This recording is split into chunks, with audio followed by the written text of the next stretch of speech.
Assalamualaikum warahmatullahi wabarakatuh. My name is Tasya Salsabila. My student number is 2018-08101142 and I will present to you about my annotated bibliography.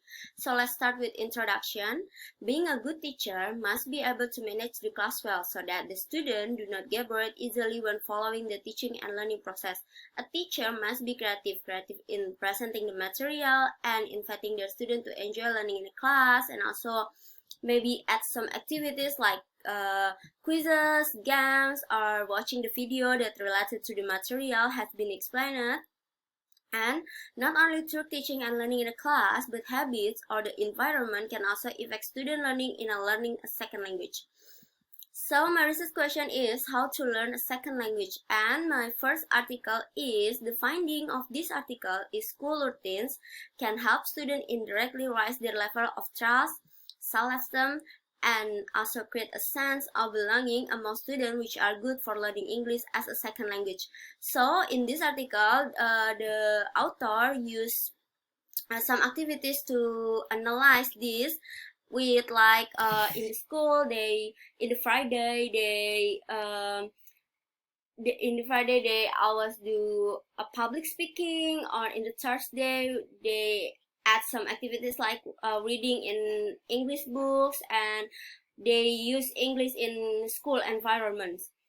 This article also shows how social interaction can increase language learner, and positive attitude is needed for a second language learner because it can increase their motivation and a desire to be a part of it.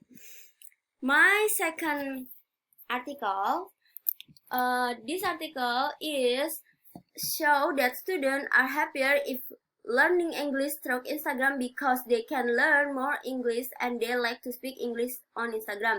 So there are augmented reality that the student can use in Instagram. Also they can make a video with that augmented reality, and this is the interesting ways for learn English in a new way.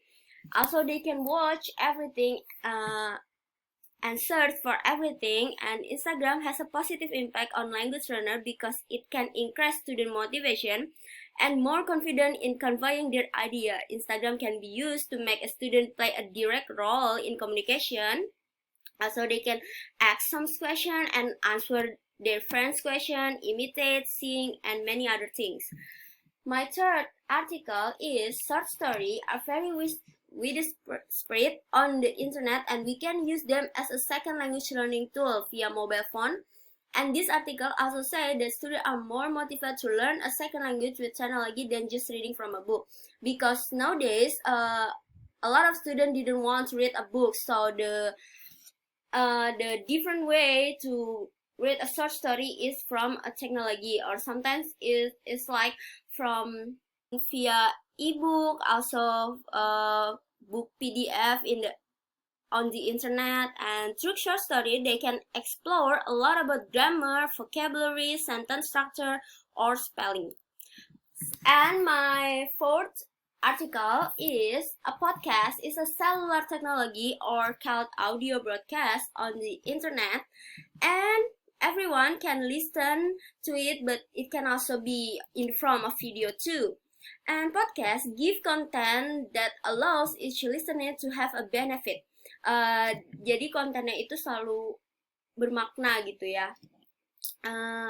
The result is learning using podcasts has a significant effect on student listening comprehension, and learning using podcasts also adds student motivation because of the features provided. Jadi feature-featurenya, terus juga kontennya itu menarik juga untuk dipelajari dan untuk didengarkan.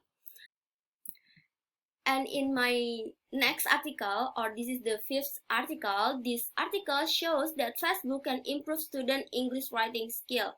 So in this article, the author show that the students is very confident writing in a Facebook, and also they can read anything in the Facebook too.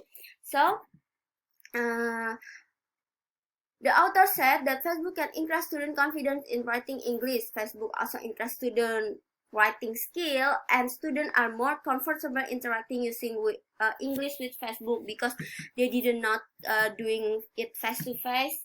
But this article does not explain how teacher will scoring their student writing through Facebook, especially for older teacher who are not familiar with Facebook. And my last article is who didn't know Kahoot, and I think you often use Kahoot in your class or maybe for your autonomous learning too. And this article shows that students prefer to take class with Kahoot than just ordinary learning, and Kahoot can increase their understanding easily for the material being taught. And they can compete positively with another friends because they want to continue learning to get the top rank in the Kahoot games. Jadi mereka berlomba-lomba untuk mendapatkan top ranknya. And I think the use of Kahoot for the teaching and learning process is only can be applied to school that do have educate facilities, because it is needs a device like maybe a computer or maybe the device from the students. And the conclusion is there are so many ways that teacher can use to convey language learning, because most students have started to get bored with the old way. So the teachers needed find a new way to make the class interesting and the student not get bored easily. Then some of the articles above that I have been explained, the new way of teaching and learning process is connect to the daily lives of student or what the student usually do, or a lot of article that I have been explained is connect with a technology. So that's all from me for my presentation Annotated Bibliography. Thank you. Wassalamualaikum warahmatullahi wabarakatuh.